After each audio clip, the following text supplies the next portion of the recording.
Howdy folks, Jambareeqi here, and welcome to Jambareeqi Sandwich, the film and animation themed variety podcast show. Joining me is my co-host Viva Becca.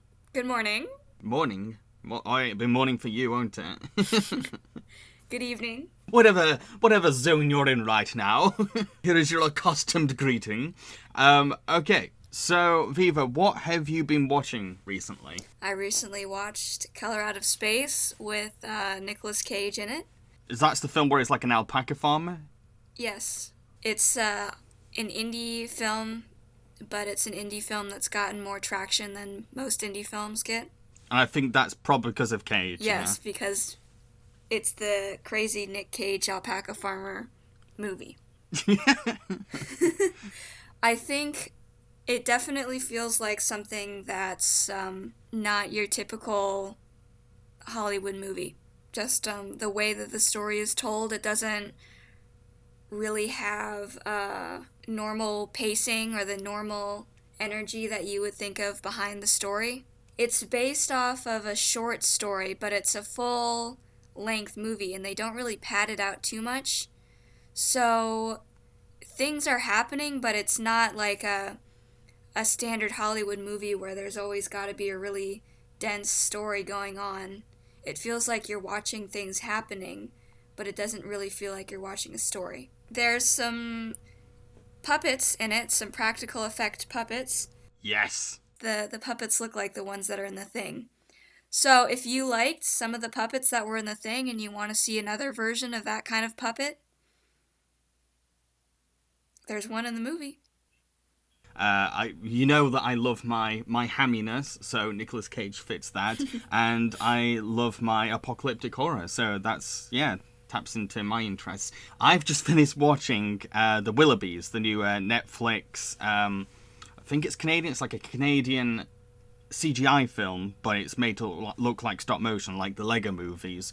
And it's based on a book by Lois Lowry and is about the 4 Willoughby children, descendants of a long line of successful people, but their parents are selfish and awful, who treat their kids like crap.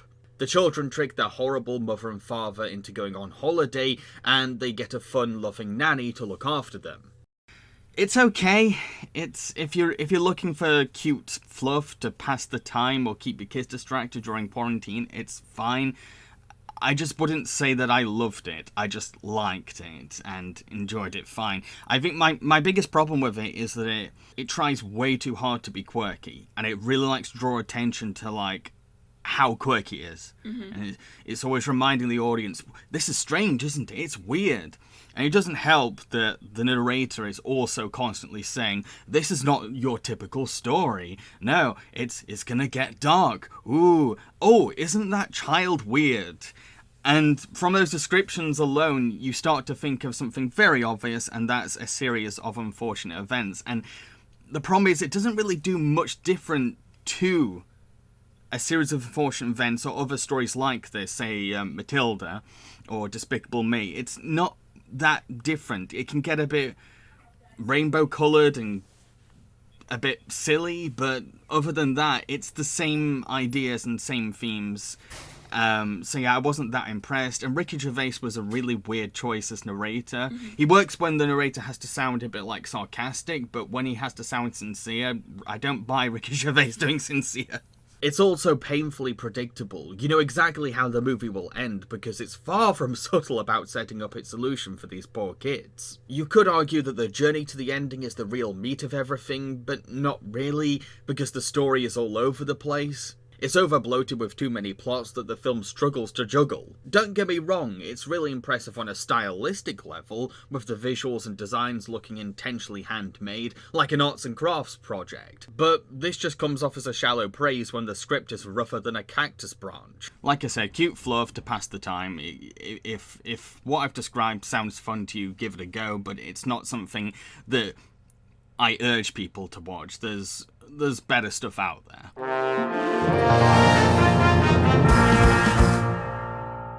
Okay, so the first thing we're going to talk about is the announcement of a second season of Kipo and the Age of the Wonderbeast. It's coming out in June and a trailer has been announced.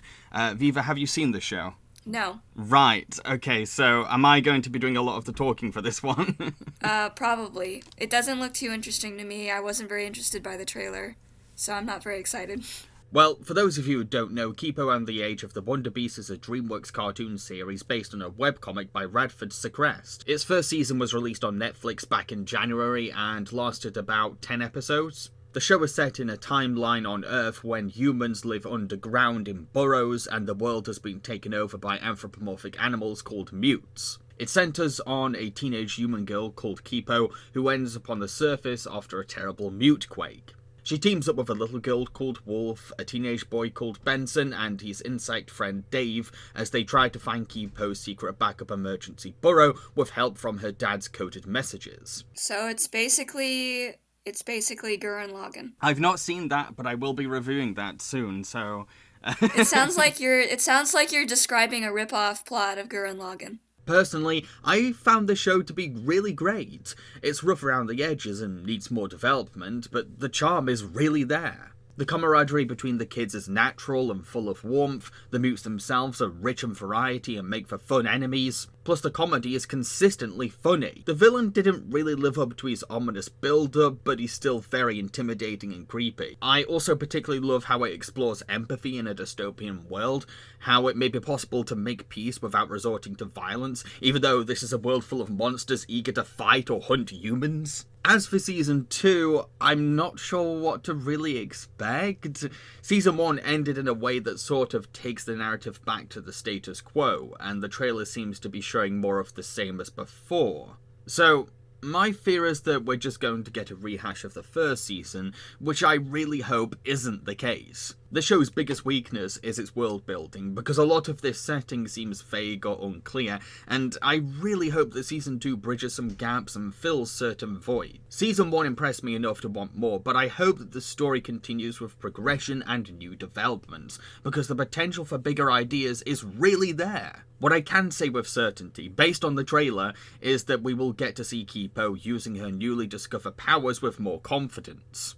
So the next news we're going to be discussing, and we're not making this up, this is not an Onion article.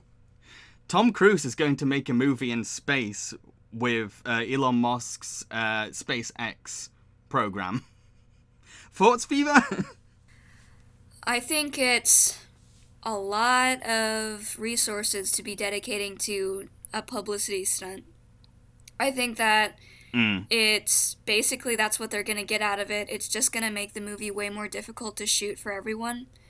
And it sounds like just they're going about making a movie as difficult as possible so that Tom Cruise can do something cool. Yes, I will have to admit that a lot of this feels like just an ego trip for Tom Cruise. He's getting older, and he's probably worried about what he's leaving behind. But I also feel like he's wanting to convince the public, look what I can do. I know I'm almost 60, but look what I can do. I'm not old. That's what his later career has been. So I feel like this is another step in that direction. And Tom already is renowned for having a massive vanity that's constantly fueled by the cult of Scientology. Yes. So, I mean, I'm more interested in the team that's going to be around the movie than Tom Cruise actually going to space, because I'm always looking for, is it going to be a good movie? And right now, the fact that Tom Cruise is in it and space is in it, they say they don't prove to me at all that it's going to be a good movie. They just prove to me that it's going to have publicity, and it's going to make Tom Cruise feel good about himself. And it's going to be a lot harder to make the movie than it would have been. Thing is, it's an early development, so it's hard to really say what they're going to do with it. Plus, SpaceX hasn't done its test launch yet. It's going to do it at the end of the month, so this seems really early to have that much confidence in the project. But the good thing about it being this early into production is that it can be abandoned easily if the SpaceX program doesn't work. But I would also say, to be fair, and this is not it's not really a praise, it's just an objective point. Whether the film's good or bad, it's going to make history. It's going to, is always going to have the right to brag, we were the first film made in space. Yes, not the first film shot in zero gravity. Yeah, and that's another thing, is like how much of the film is going to be shot in space. I'd find it hilarious if 95% of the film is just like a Mission Impossible clone, and then the last 5 minutes Tom's like, I need to go into space. My biggest hope for the movie is that, given the fact that they will actually have to prepare to go into space, that I hope that it'll give them a better understanding of what that takes, and more respect for the people who actually go up into space, and the movie will portray them in an appropriate light.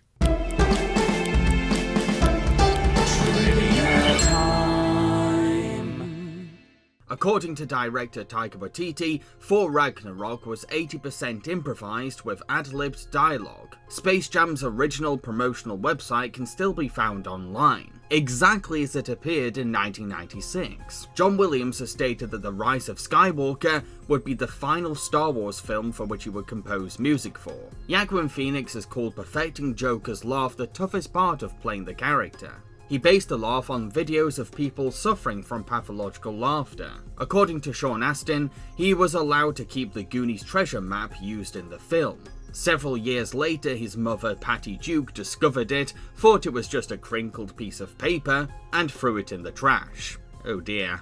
Although Howl's Moving Castle was not released in the UK until 23rd of September 2005, director Hayao Miyazaki personally travelled to England in the summer of 2004 to give a private showing of the film to Diana Wynne-Jones. Sir Kenneth Branagh has self-deprecatingly joked that his accent for his character in Wild Wild West might be the worst American accent performed by a British actor. After filming for the 2009 Star Trek movie ended, J.J. Abrams gave members of the cast small boxes containing little telescopes. In Disney's Moana, Genie's lamp from Aladdin can be seen in Tamatoa's shiny treasure collection.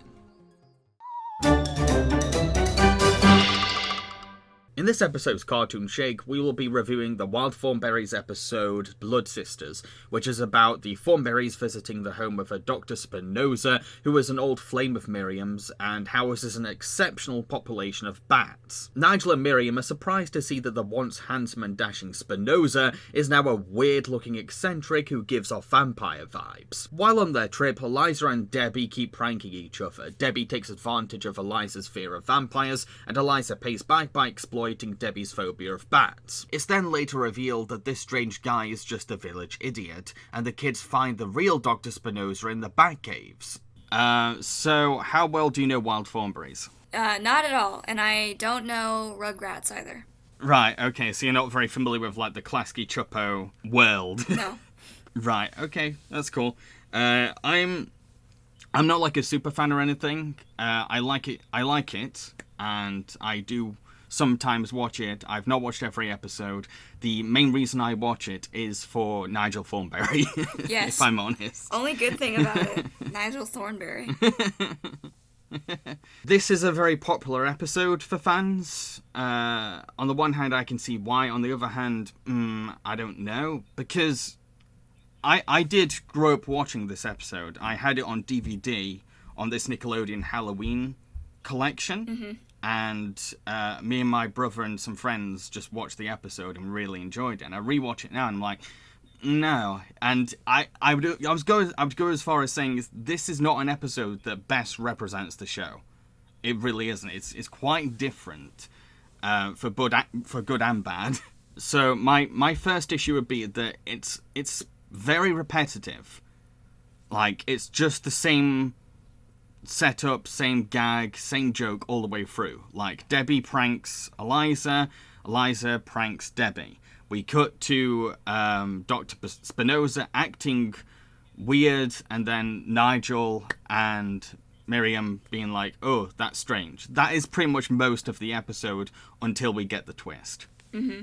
But I see why people might like it, because it's still kind of different in the sense that it's much darker and much more atmospheric compared to most episodes. It's a bit weirder. It's not it's not like set in some kind of jungle or environment. It's in like a spooky Halloween castle. I think that's maybe the novelty that people like. Nigel's brilliant. Nigel is fantastic. And the thing that I like the most about Nigel in this episode is that we see another side to him. Nigel is renowned for being very upbeat, very casual, and just happy-go-lucky. But in this episode, because of Miriam's past with Dr. Spinoza, he's expressing feelings like jealousy, and he's boasting or he's gloating.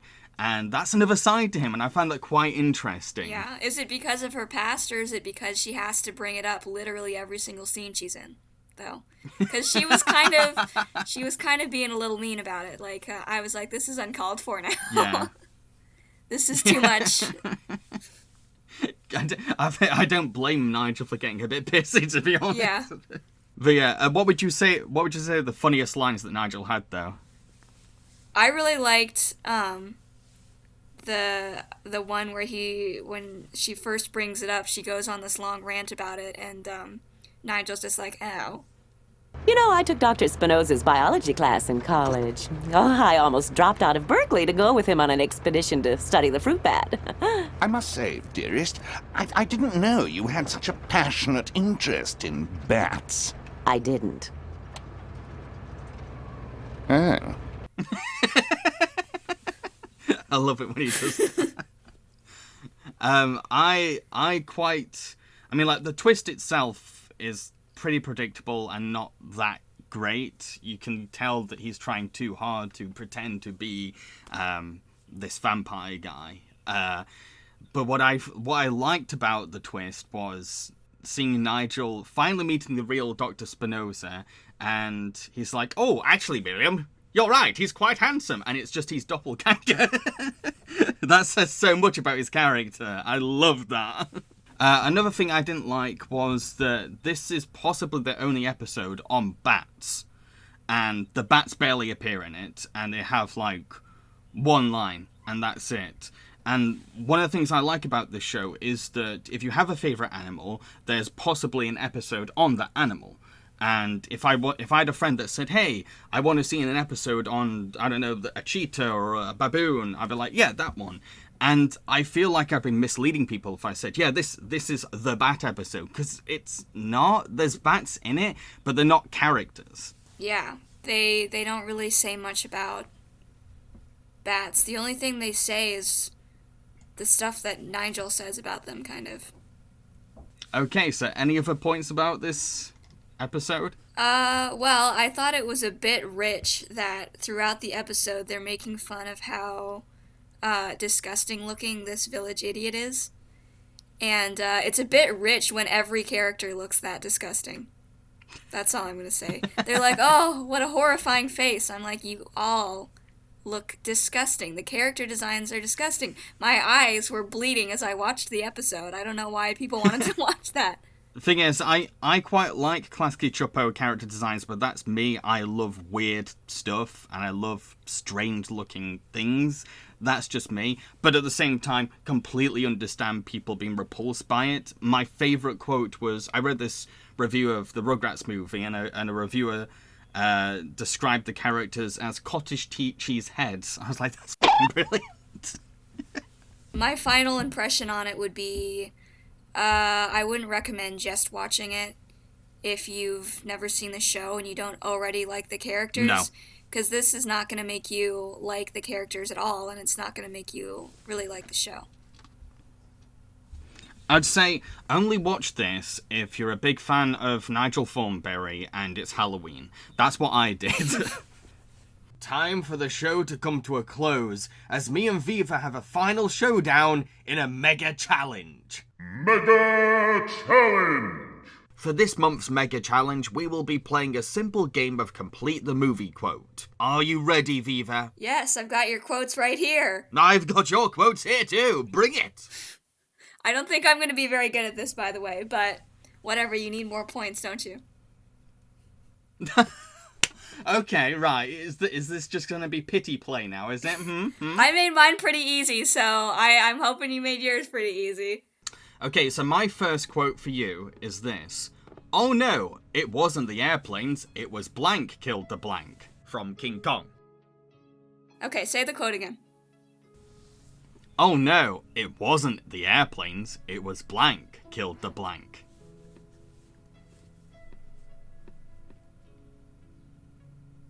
Yep, I have no idea. The correct answer is, oh no, it wasn't the airplanes, it was Beauty killed the beast. This is from Snow White. And I have blank, who is the fairest one of all. Mirror, mirror on the wall. That's wrong. Why? What is It's it? magic mirror on the wall. Oh, come on!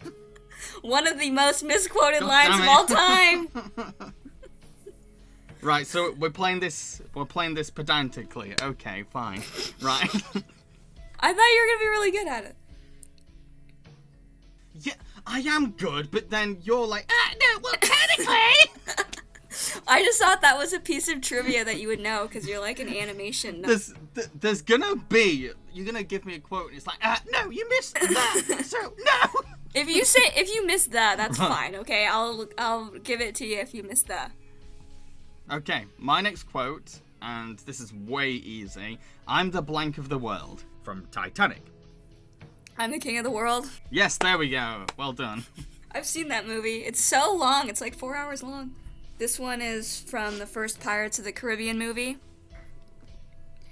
You best start believing in blank. You're in one. Blank. Or is it horror stories? Ghost Story. Ghost Story. Oh, Miss. What the hell is Keira Knightley's character called? Miss Turner? Good job. Okay. Okay, here's mine. I'm not bad. I'm just blank that way. From Who Framed Roger Rabbit. I'm not bad. I'm just drawn that way. Yes, correct. Okay, this is from 300. Oh, I've not seen that. Oh, this is gonna be hard then. Yeah. Spartans, ready your blank. For tonight, we dine in hell. Spartans, ready your spears? No. Swords? No. That's all they have. Ready your manly chest? I don't. Ready your loincloths. Ready your loincloths, Spartans. We will win the day. Spartans, ready your breakfast and eat hearty. For tonight, we dine in hell. Okay, so I did not get that correct. You want to win a point for this game. I hope that you enjoyed this episode of Jambareeqi Sandwich. I've been Jambareeqi. And I've been Viva Becker. Good morning. Good night.